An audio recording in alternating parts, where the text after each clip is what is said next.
We are live. Take it away, Josh. This is Literary Roadhouse. One short story, once a week. I'm Josh. I'm Anais. And I'm Gerald. And this week, we're joined by Josh Caporale, host of the BookTube channel Literary Gladiators. He's a contributor to Speculations from New Jersey, an anthology of fantastic stories published by Thrift Books in 2014. A link is provided in the show notes to both his anthology and the YouTube channel. Welcome, Josh. Thank you for having me, and I'm quite honored to be on here because I highly admire what you and everybody do on Literary Roadhouse. Oh, stop it now. We're glad to have you on because it's lovely. This is so quick. Yeah. And one of the things that you said particularly was that we had great chemistry, and I think that really did chime with me that we're all sort of very different, but we all get on well together and we work well together. So that was very astute of you. It's my pleasure. I think Maya said that she got everybody together from all different areas to put the show together. So yeah. So Maya and I, this is great for listeners who are new to how this happened. So Maya and I found each other on Scribophile, where people submit short stories or chapters from books and critique each other's work. She critiqued one of mine, and then on one of the forums, she said she wanted to get together one of these podcasts, and I very quickly jumped in, and then we started auditioning people. I think Gerald was one of the firsts. He's been with us since the very beginning. Then we started with someone else named Kanechi. Then Kanechi dropped out for time constraints. He went to school, went to get a graduate degree in economics. And then Rami, I knew from high school. He and I went to high school together. And I just thought he'd be a really good fit. Partially because he's so, kind of even temperament, chill. Oh, yeah. Yeah. And he's the strongest moral compass among us. A lot of us, I'm not saying that the rest of us are unethical people, but he's always the one who's just there is a way, there is a correct way for everything. And it's good, I think, to have that opinion sometimes. He always seems like he's in Zen mode. Yes. Permanently. Yeah. We love him. Also, for listeners who are sometimes we also say that Rami's role is he's the pure reader. And so to some extent, the rest of us have some writing aspirations, maybe have published some work somewhere. But Rami's the one who's purely in this just for the reading, is not aspiring to be a writer. So he's just coming at it with a different, he's not looking at the craft as much, I think, sometimes. And that's helpful as well to have that voice. Mm-hmm. Yeah. I think that is definitely God. I've noticed that a lot of non-English majors are very much engaged with the text. Right. So let's get into this week's story. We're going to have Josh back on. So this story was one that we had selected from the game that we did last week. Normally, we discuss a story that the guest chooses. And this week, the reason we're not is because Josh was pulling us out of a bind last minute because it was going to be just me and Gerald. We need a third. And then Josh agreed very quickly, 2 days ago. It's amazing. Good old Josh. Yeah. Although his video went away. I can't see him right now. Yeah. Josh, can you hear us? Did he click on something? Maybe. We'll wait a little bit. Maybe he'll get back in. Yeah. Let me see if he's emailing me something.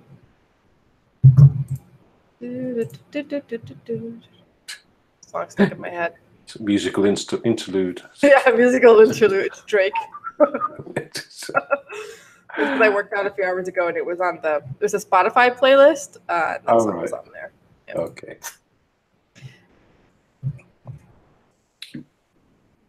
Must admit, having red wine when we're on the podcast is very civilized. I quite like that. I'm coming out to stop Audacity. Never stop Audacity. This is why I say our YouTube channel ain't great, because I much prefer the polished, edited, the audio. Yeah, it's true. It's true. But yet, so many people are used to watching videos now, and I do it a lot too. I watch a lot of videos, and it just But then I don't listen to podcasts. I listen to so many podcasts. Really? It's because I like to have it on in the background. This is not novel. This is not a special thing. Like when I'm cooking or commuting or something. Okay. That's interesting. Hi. Welcome back. Am I back? Yep, you're back. Yeah, you're back. Sorry about that. Okay. It signed out for me, I guess. I'm not sure. You're right. Is your Audacity still running? Yes. Wait. Did I miss anything? Not really. We were just saying, what were we saying? I don't even know. We're talking about Rami. Oh, okay. And music. Yeah. Alrighty. I guess we'll get right to the discussion of the short story we went over this week. Oh, is that what we're doing? Okay. Yes. I have a summary, so. Okay. Oh, so go for it. This week, we read Passage by Kevin Jared Hosein, the winner of the regional winner. Oh, the regional winner of the Caribbean. Sorry, I typoed this. This is why we edit things. Woohoo! Okay, so this week we read Passage by Kevin Jared Hosein, the regional winner for the Caribbean of the 2018 Commonwealth Short Story Prize. In Passage, a middle-aged narrator who regularly meets at a grimy bar with friends every Saturday is captivated by a story one of his friends, Stu, tells. Stu says he found a thatch hut in the forest in the middle of a national park and came across a rail-thin woman wearing nothing but a loincloth. The narrator, who is a forester, becomes enthralled by this mystery and decides to find the hut himself. He is invigorated by the prospect of doing something. When he does, he finds a child's skull in a fire's pit ashes. An old man emerges from the hut and the narrator flees, cutting his cheek on a branch, tripping on a root, tumbling into a gully, and breaking his ankle. The old man rescues him and he discovers that a family, man, wife, and 2 boys, live in this hut away from civilization, awaiting the second coming. The family makes a makeshift splint for his leg, and the old man walks the narrator to the nearest road where he can be rescued. The narrator tells his friends what happens, and one of them goes home and tells his wife, who is a social worker. After a few days, the Forrest family is headline news. The man and woman are arrested for child abuse and cremation without a license because they claim they cremated a child who died from an illness. The children, who are illiterate and unaware of modern technology, are thrust into a home for children. The author is unsure whether or not what happened is right or wrong, but determines never to open his mouth again. So, what did you guys make of the story? Let's start with Josh. What did I make? I think it was interesting how it was I see it as magical realism with how they melded together this mystical story and also common attributes that you've seen all of the time with regard to the slummy hangout.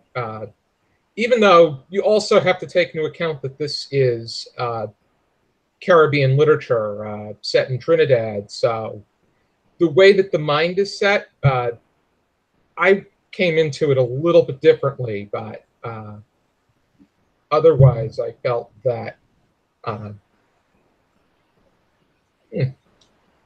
felt that the way that they were able to combine everything. A lot of these things I've seen before, where somebody goes onto an adventure, they get themselves lost, and then they get the indigenous people that lived in the forest pick them up and help. And did you like it? Not like it, just as a reader? What was? Did I like it as a reader? I thought it was a good piece. I think that it was pretty clever with how Hosein was able to develop the characters. Things that I've seen in the text that it was, I don't know if I could say it was predictable, but I don't know if I would consider it to be original. I think that Stu was a pretty interesting he was an interestingly developed character. He seemed like that hotshot friend that one may have that tells all of these stories that are bound to that are going to get people riled up, but in actuality will only get them into trouble. And that's what it did to the speaker. Yeah. Per se. Yeah. So, Gerald, what did you think of the story overall? Yeah, overall, I think first read through, I thought, yeah, it's not much of a story. But actually, second read through and thinking about it, you start to sort of think a lot more about it and what the author's trying to say. And yeah, one strange thing was that it seems to be quite an old story. You get the feeling it's an old story, and yet the narrator suddenly mentions WhatsApp, and you think, oh, what? It's like it's I don't know. It's a sort of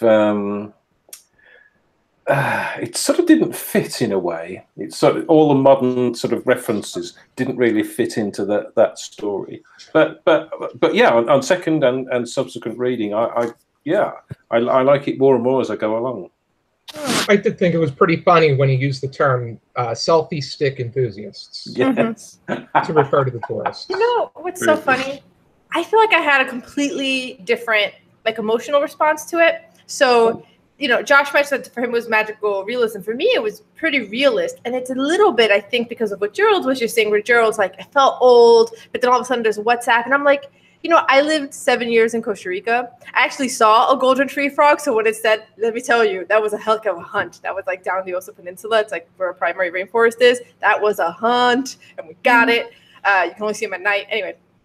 And the agouti, I know what those are. Those are all over the place in Costa Rica too. So there was and there is that sense where I would go out, when I was down there doing all the ecotourism stuff, and I would go out and there were still some thatch buildings, because it was part of the idea, the bungalow, that's what people wanted. And then I'm letting people know about my experiences over WhatsApp. These two things do commingle, even as recently as this year right now. And I think that's why for me it didn't stand out at all when he's like, my kids didn't even care about my story. They wouldn't look up for my iPad. And I'm like, that sounds about right. And it's funny because this guy, the narrator, described himself as a forester. There was the man who we finally saw the golden tree frog with. He's a modern man with a modern family, but he's so devoted to the jungle. We were down there. I've never seen anyone more excited to be this is all he does. And he's going on about these snakes and that frog. And if you shine your light this way, all those little things you see, those are all spiders. I'm like, great. Happy to know we're walking through grass full of spiders right now. He was so determined that we would see a panther. We did not see a panther. We did see an anteater climbing a tree. Anyway, so that's not a panther, though. It's not a panther. But a little bit different. Very different. So I guess for me, it didn't feel like it was magical realism because, I feel like I've sort of been there, and it didn't feel weird that there's on the one hand, thatch house, on the other hand, what's up? Because I'm like, yep. So I wonder if that's just coming with my particular set of experiences. This for me felt honestly realistic. It felt very real. That's interesting.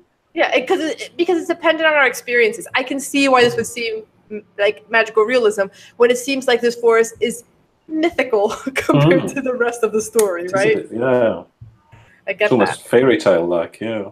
And the way he writes about it, because the narrator's so in love with the wilderness, that is, he does make it extra, ooh, the descriptions. Very good. Yeah. Josh, develops an even greater sense of confidence, hence also sense of arrogance to an extent. Yeah. And what I also liked was this idea that he has that line where he's like, some men get a new car, some men sleep with their secretaries. He just felt like he wanted a purpose. He wanted to do something. And this was his something that was going to give meaning to his life when he's going through a bit of a midlife crisis. I felt like it was saying a lot of things. So Gerald was touching on that. He was talking about how on the second read through, he realized what it was trying to say. So what was it trying to say to you, Gerald? I thought one of the interesting things was that it shows the sort of difference in lifestyles, and I think I've read about this before.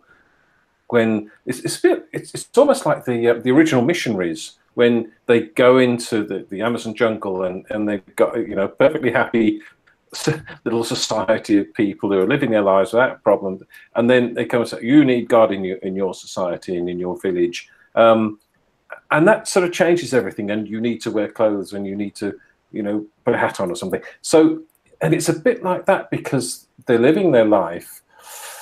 Yes, the behaviour of them towards the children is perhaps a little bit suspect. I don't know. But then through the lens of modern life and Western life, if you like, developed society, they're backward. There's something wrong with them. They shouldn't be doing that, and they just get pulled straight out of it. So, and the children don't know what's going on. It's totally unreal for them. So, I sort of like that way that people are coming from a developed society into this forest and finding these people and then dragging the people out because you can't do that. And then the people, I think he could have done a bit more with that when they brought the family out and what happened and how they dealt with it. But yeah, I quite like that analysis. And it's interesting that you don't get there's not much of a background among these people, aside from the fact that they're from the forest. Yeah. Yeah, don't you get the sense that the father moved them all out here because of the second coming? So it's like a religious, like zealots, trying to figure out where the guy... It seems like he made this decision in his lifetime. Like, it's not like a long-running indigenous tribe, right? Yeah, we don't know what tribe or religion that they are. We just know what they did. I think they're Christians because the dolls look like crucifixes, and there's all kinds of different sects of Christianity who believe in like a second coming and stuff. Like, this is the first time you hear of a story or something like that. And there's mention of sacrificing children in the Bible. Yes. So do you not believe them when they say they were cremating somebody who died of natural causes or illness? Because I believe them. It seemed like he was, the child was very much ill, so I don't necessarily get the whole idea of, I mean, I could see why they have license, you need to have a license in order to cremate, but yeah, I would say that I believe what they said, but as far as laws go, laws are still laws, and that skull, though, leads me to a lot of suspicion, too. The little skull that the speaker found that ultimately got him. Yeah. So I was going to say, Gerald, did you suspect foul play, or do you think it was cremating somebody had died of other causes? I think I agree with you. I think, excuse me. Sorry. I feel like it's natural causes, to be honest. Yes, the children had marks on them, which they explained away, and yes, maybe they were religious zealots, but I don't. It's just a feeling I get. I don't think there's any evidence to say which it was, but I think. I feel that they were truthful and that a child died and that they needed to cremate the body. Which isn't to say that they're not above some form of child abuse. Because like you say, the two boys have the scars along their cheeks, and the explanation he gave is to make them strong warriors for the ancient of days or whatever. Like, there is it's just... That doesn't. There have been tribes around the world, cultures around the world that do marks on the body, that do cuts, scarring, that don't kill their kids, right? Like, these things are not necessarily equated. So it's a little bit like, I think that's the genius of this writing, to be honest, because by the end of, we'll talk about the title because I want to see why you say that. But the point I was going to make is by the end, the narrator isn't sure if what happened is right or wrong. And it's really hard for you as a reader to necessarily feel like, does the punishment fit the crime? Yes, no. But the reason it's hard is because of the little details, like the scars on the faces. Because if it's just family thinks the second coming is, the second coming is imminent, they go out into the forest to live free of sin and await the return of the Lord. There's a lot of people who'd be like, religious freedom, religious freedom, religious freedom. You can totally do that. But then as soon as you start to put in scarring of children, malnourished children, then all of a sudden it's like, oh, I don't know how I feel about that. And that's when it starts to get into the moral gray area. And I think it was really cleverly done. Yeah. Yeah. So Josh, you were saying the title? Yeah, different meanings with regard to one of the quotes that I pulled out from Stu. His mantra is the fact that you have to learn to get lost to really find yourself, which is how he came across the woman at the mountain. That's what the speaker was trying to do when he was making his way up the mountain. And then you have the several mentions of the indigenous people and how they find their actions and the kids getting these scars that you make mention to as a rite of passage and not child abuse. Right. That is how they justify it. It makes them men, right? I was just rereading Stu's story as you were talking, because you mentioned the way that he talks about these people. And it's funny because he mentions that the woman could have been the she-devil, temptation incarnate. And then by the end, the woman basically seeing herself as Eve, living in the garden free of sin. So you also have that, which again is what Gerald was saying. To the modern people, this is completely backwards. Yeah, I think Stu's account is a little bit salacious, isn't it? Oh, that's the kind of person he is. Yeah, I think so. Yeah. Yeah. Yeah. What did you guys make of? Everybody had a very muted response when he got to the kids, right? When he said that there were kids there, everybody sort of was like, hush, hush, all the people he told the story to. But why didn't his wife and kids care about the story at all? I found it very interesting, especially because what's the line? There's a line the wife says. The kids, it's too easy. They're on their iPhones and their iPods. Man. The wife, though, I think she was a bit more angry with him that he lied to her, and then the fact that I think if she ever finds out that he was looking for another woman, that could be taken in so many different ways. But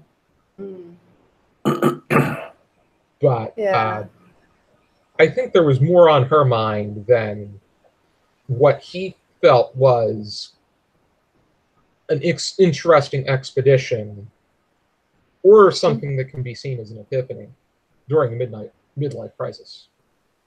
Yeah. She makes a reference to him thinking he was younger, and so she obviously thinks it's his midlife crisis that he's out there chasing this sort of almost mythical woman, and going deep into the forest. So I think he was she was just angry about that and not at all concerned about the story he came back with. I think maybe she wondered whether he was drinking or smoking or doing something else in the forest there. Yeah, that line is, this is what does happen when you feel you're still young. Yeah, she's more concerned about the midlife crisis. Yeah. So did you guys think that the way that society reacted to these people, the punishments that were wrought upon them, was right or wrong? As I sort of hinted at before, I think it was wrong. I think society made no attempt to find out about them. They just drew their conclusions and dragged them out of there and prosecuted the people. I suppose I'm a bit more of a sort of liberal person. So if people want to live their life in a certain way, then that's fine by me. And the children, yes, they were thin, but the wife was thin. They were obviously not eating properly. So maybe society could have helped them in some way, or could have I don't know. If they want to live their life this way, I think they should be allowed to, as long as there's a bit about the cremation of a dead child, he said, almost glossing over it. So I think overall, I think bringing them out, prosecuting, and bringing the children out, and just putting them into a completely strange environment was not the right solution. I would say I'm in line with what Gerald has to say with regard to the fact that people should be allowed to live the way they wish and by their beliefs, but it becomes very sketchy when you have children who have no choice in the matter involved, and yet they're having pain inflicted on them in the name of something they don't have as much of a greater understanding of. So yeah, I think I'd agree with you guys. Mostly for me, what bothered me the most, I'm not like, I think there has to be some sort of like, this is messed up, the malnourishment, the fact that the kids are not being educated, that they're illiterate, but to break up the family and to effectively imprison the parents seemed a bit excessive. Like, there's a way you could force these kids to go to school. Like, there's a lot of countries that have laws about that. I don't know if Trinidad is one of them, but, you know, children under a certain age have to be educated with like a basic curriculum, right? So there's certain things that you can say, if you want to live off the grid somewhere, okay, but here are certain things that you have to comply with as somebody who lives within these borders. Like, I think there's still, there's some other response that could have happened here that might have felt correct. But I like that the author didn't take that route, because it forces us to have these sort of conversations, to think about how we try to impose a certain way of life on people. Yeah. And it's interesting because he's doing two things. He's having this like midlife crisis thing on the one hand happening with the narrator, and it's a very personal thing to him, and the way that this changes him and makes him reluctant to tell, to open his mouth about stuff. And on the other hand, it's like this bigger question about like society and people choosing the way that they want to live. And it's kind of doing these two things. I think it does get tough, though, especially when, in many cases, the indigenous people, especially in, I know it's that way in the United States, they were there first, and then you have people come in and create these borders and laws that they have to comply with. Otherwise, they punish them. Yeah, so. But these aren't indigenous people, though. Like, I just want to go back to that passage here. And you're right. There are places where you have to contend with indigenous people. Costa Rica has a few indigenous people still, and there's like areas that are like theirs, and they kind of have like their own system, their own society. But these people aren't. And the reason I say that is because the narrator says, you always live here. Not always, he says, he being the old man. For now, I stay here, waiting for the second coming. So the choice that the way that I read this is, they didn't always live out here. They're not really indigenous. They're not, especially because like their religion is still kind of Christian. They have the crucifixes that they made. I think it's just like religious. It's like when people go off the grid and live differently for religious reasons. Like they were a part of society and they chose to leave it. That's how I read it. Yeah, I think right. That's exactly so. So they and in doing that, they would have known what the laws of the country. Well, maybe they don't. It's Trinidad. I'm just thinking. Yeah, I'm thinking America here, but yeah. But whether they do or don't, it's kind of like you have malnourished, illiterate kids. Yeah, that's kind of that bad. Yeah, as I said earlier, I think they should have been. And it's hard, we sit here and pontificate, don't we? Say, I think they should have had help to live the way they wanted to live, but that's an easy thing to say and difficult to execute. Yeah. But I think that they were painted to look potentially indigenous in Stu's story. Stu was sensationalizing all of it, right? And the way Stu was telling it, it's like he came across like some indigenous tribe. How cool is he? But it's like, that's not really what happened here, is it? But he only saw the woman, didn't he? That's all he saw. And she's bare-chested, so it makes you think of like documentaries. Yeah. He's a hot shot. Good showman. Yeah. Yeah. Fantastic. He even had that line where he's like, of course, like he thought he was totally going to get laid. It's like, all of this is a lot of embellishments. I'm pretty sure you were freaking out. Yeah. I don't know. That's probably why people would rather listen to Stu's story, is because how much of it was blown out of proportion. I'm pretty sure that the speakers was more authentic when he went back to the. Yeah, and also grim stories of when you broke your ankle and stuff. Like, these stories are just very depressing. Yeah. Yeah. It's the truth, though. Yeah. And also, yeah, his story, he says, half-naked woman in the forest just waiting for me, a house to resell. He's painting this picture, isn't he? This sort of happy little coincidence. But yeah, and he said, "Oh no, I came straight back. I wasn't gonna cheat on my wife. It just was scared." Right. Yeah. When Stu's telling all of these stories with the embellishments, there's that line, "We never wanted him to stop the embellishment and the exaggeration, though. As you get older, you learn to embrace daydreams." And isn't that exactly what the narrator does when he goes off in pursuit of this hut? Wow. Yeah. That's a great line, yeah. It's exactly what he did. Yeah. And his wife knew it too, yeah. Yeah. So what did you guys think about the writing, the descriptions, and the way that the story unfolded? I think it was clever. Okay. Yeah. Why do you say that? I think it was clever because I think that the word choice and the things that Hosein decided to incorporate into the story,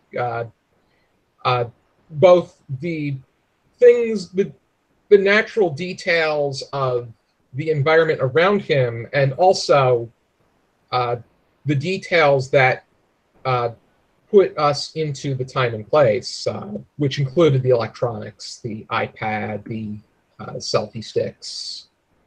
I think that he was able to provide the essence of what he was trying to put forth, but at the same time make it accessible for anybody to pick up and read. Yeah. To be honest, when I started reading, and you had the, we slip by the wires and find we selves down by the tricky gesture. And I thought, and the place is just as grimy and ragged, and I thought, oh, is it going to be a story that's sort of littered with words I don't understand, and I have to either find out what they mean or just pass over them. But no, it sort of sets the scene, and just that. There's so much in that open paragraph where it says, "The tricky gesture, you leave your shame at the door." What a lovely line. And then towards the end of the paragraph, it says, "Times change, world going one way, people another." And I thought, and almost that's a theme for the whole story. I think that the modern society dictates that this is how you live your life. And the thing about the selfie sticks and the iPads, that's, he drops those in as the world going this way, but actually he's walking up this path into the forest and find his family living their life off the grid, and so it just shows these two, very cleverly shows these two ways of life. Yeah. That line, that after you've read the story, when you go on a second read through, that line does jump out as like very like good foreshadowing, right? Like here's and you sort of miss it first time through. You think you just sort of read it and you read on, but then second time you think, that's what he's doing. And isn't it always clever to have something mystical start at a bar? Yeah.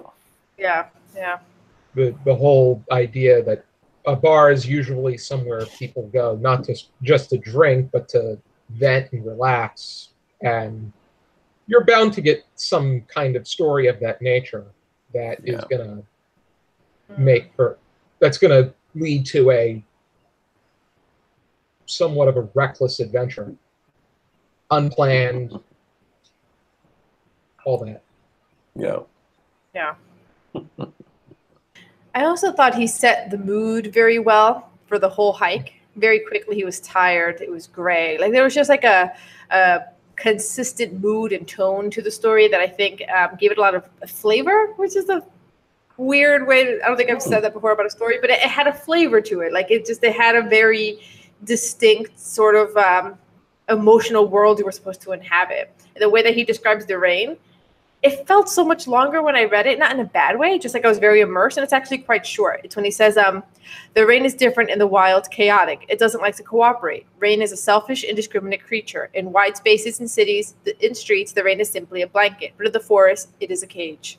Just like, there's just something very, it goes on a little more about how strong it is, but it just, yeah, I felt throughout the whole story, like I had donned it like a cloak. Like I'm feeling the story in a different way, in a way that I thought was very skillful from the writing. Because in that section where he hasn't reached the hut yet, it felt kind of longer than it actually is. It's actually not that long, without feeling tedious. Like it just felt like I was just sort of merging with this character's point of view. It was really skillfully done. I don't know how he did that. You know what I'm saying? I'm in here with him. I'm in the forest with him. It's very gray. Yeah. Wet. Yeah, I think he did a good job painting a picture in that way. Yeah. And I felt the graphic details of having his leg cut open, and yeah, I know. He did a good job with that. Yeah. If he gave you that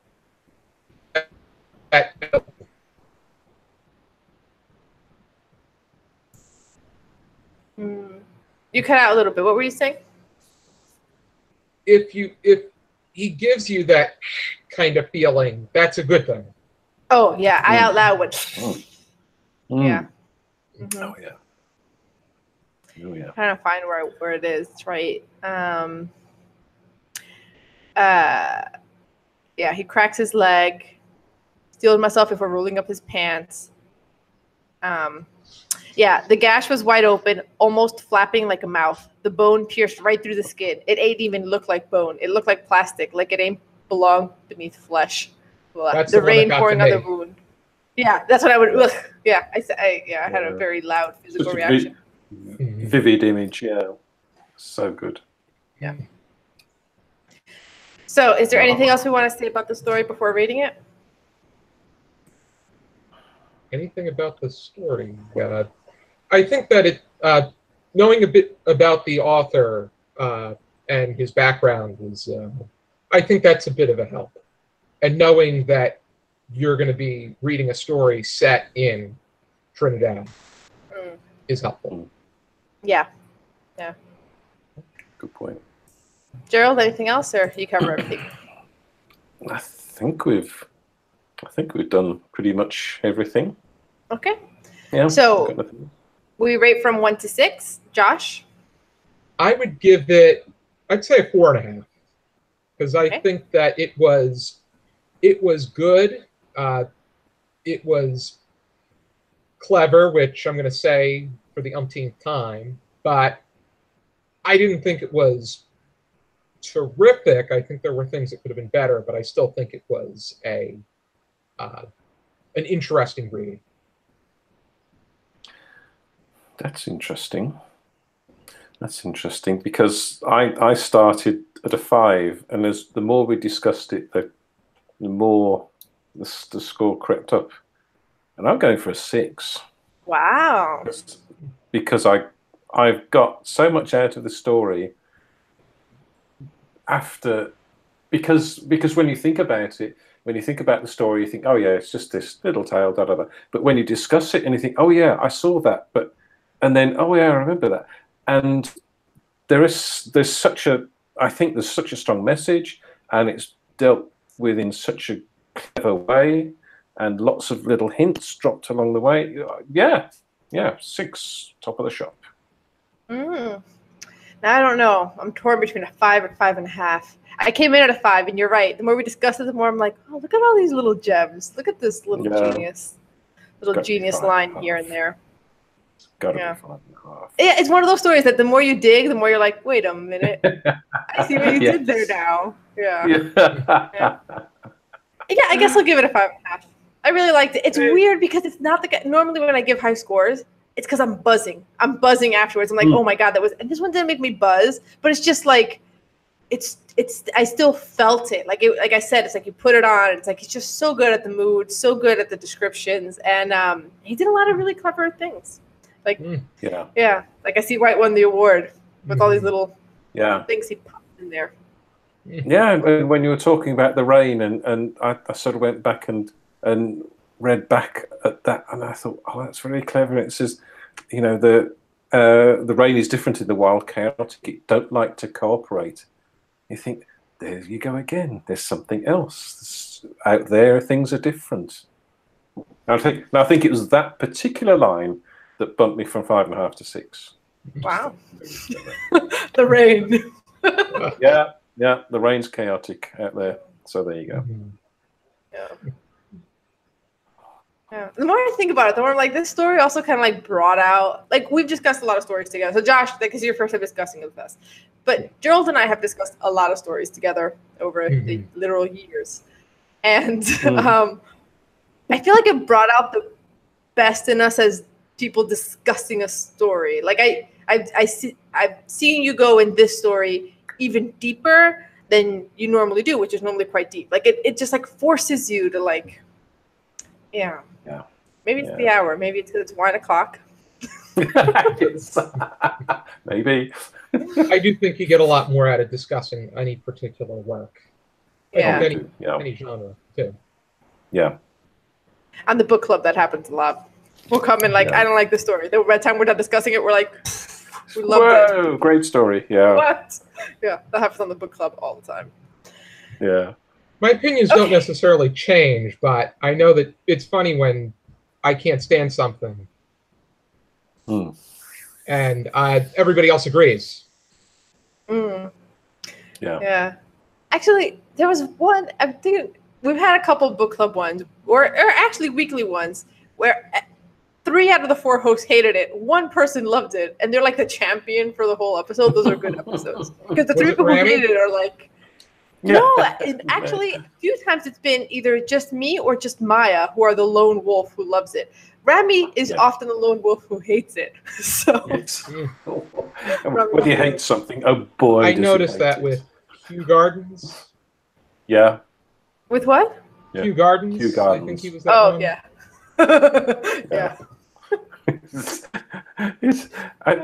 But however he feels about his story, he delivers that opinion in the same way. He never gets excited and you know, what was your top level, Rami? It was a nice story.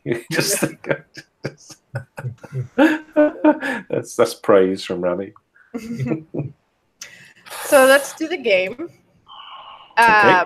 What are you guys submitting? So Josh is submitting for us to discuss if he wins, or Gerald, what are you submitting for next week? Josh first. You're first, Gerald? Oh, okay. I'll submit The Magic Shop by H.G. Wells. I'm going to submit for you guys The Mark on the Wall by Virginia Woolf. Okay. So this is one of my classic true or false. Is this a real thing, or did I make it up? Quizzes. My favorite. So this is stories of people who survived in the wilderness for a long time. You have to tell me if it's a real story or a made-up story. Someone keep score. I don't have my little sheet. Gerald, are you gonna keep score? Yeah, sure. Okay. So we'll go Josh first. Josh. For nearly 30 years, residents of a town in central Maine told stories about a hermit who lived in the woods. The legend became a reality in April 2013 when a state game warden caught the hermit mid-theft. Authorities speculated that he could be responsible for as many as 1,000 burglaries over the years. I'm going to say false. True. The guy just lived out in the woods for 30 years. He also would apparently steal books. Good on him, I guess. Oh, hooray! Hooray! Yeah. Okay. Hooray for theft. Well, I mean, obviously not hooray for theft, but in one of his statements, he was like that he stole books to keep his mind sharp. Okay. Sure. He would steal like food and stuff, like just things to survive. Not like he wasn't stealing cars and stuff. Okay, so Gerald. Yes. A Vietnamese man and his son fled the war after a mine explosion killed the man's wife and 2 older sons. They lived there for 40 years, never realizing the war was over. They were discovered in 2013. That's false. True. Oh, really? That's insane. Yeah. Yeah. Because there's so many of those sort of, Japanese ones as well. Japanese people living in a forest, not knowing the war's over. Yeah, that one's real. Okay. Very good. Josh. In 1966, a group of biologists found 3 brothers who were living in isolation in the Congo. Though the 2 younger brothers spoke a dialect no one could understand, the eldest brother still spoke a dialect that belonged to a tribe that had been disbanded under colonialism. According to the details in their story, the researchers estimate that they had been living in the forest for 30 years. I'll say false for this one. False. I made it up. Oh. Well done, Josh. Okay. Thank you. Gerald. In 1978, Russian geologists journeyed to a remote location in the Siberian wilderness and uncovered a family of 6 who had been living undetected for 40 years. They were old believers, members of the fundamentalist Russian Orthodox sect who had long been persecuted in the Soviet Union. The family had no idea that things like the moon landing or World War II had ever happened. I don't think they could live in Siberia for that long. I'll say false. True. Oh, what? That's crazy. Yeah.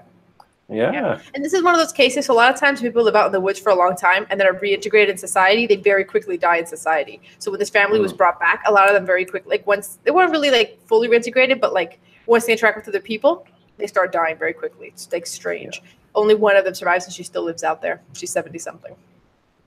Very good. Yeah. Good fact. Mm-hmm. Josh.